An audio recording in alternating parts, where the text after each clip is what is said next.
Beaches, East York. Well, thank you, Speaker. My question is to the Minister of Housing and the Minister responsible for the poverty reduction strategy. In my riding of Beaches, East York, and in places across Ontario, we know there is just not enough purpose-built rental housing.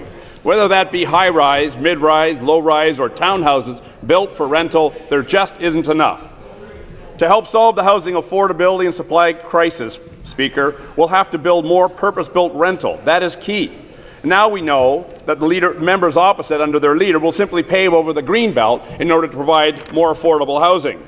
And incredibly, their leader dismissed the Greenbelt with a comment, "It's just farmers' fields, Speaker," an insult to agriculture workers across the province.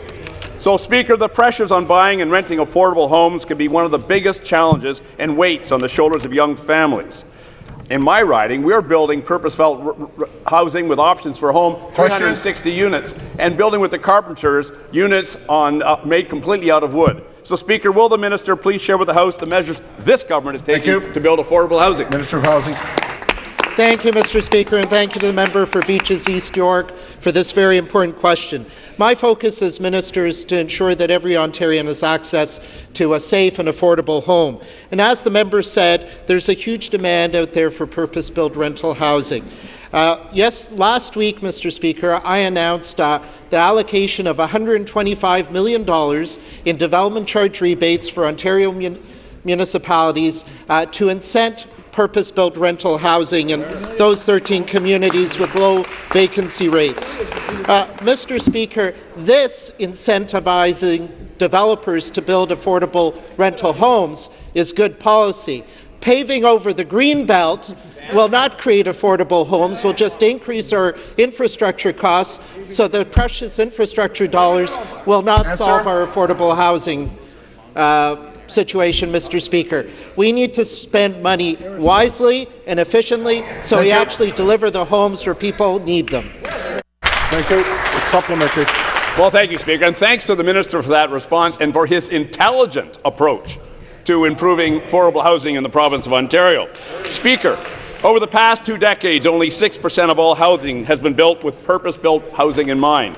The availability of rental housing is an acute issue, especially here in Toronto. The minister knows well that at last count there was a vacancy rate of about 1%. And while this is a signal of a booming and successful and vibrant economy, it also means we have a lot of work to do to build more housing for people that's affordable.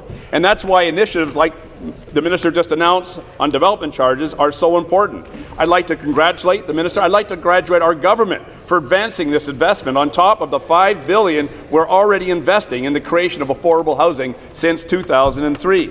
And I know the minister was with Mayor Tory and Deputy Mayor Anne Ballioil for this announcement on Friday. So would the minister expand on the other things and the details of this announcement? Thank you. Minister.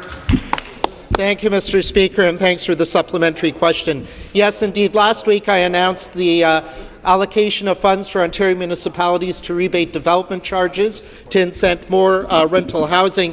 But, Mr. Speaker, I also announced the results of the competition to develop provincial surplus lands. The West Don lands and Grenville-Grosvenor lands, which are in the City of Toronto, will be home to 2,150 new homes, 30% of which will be affordable.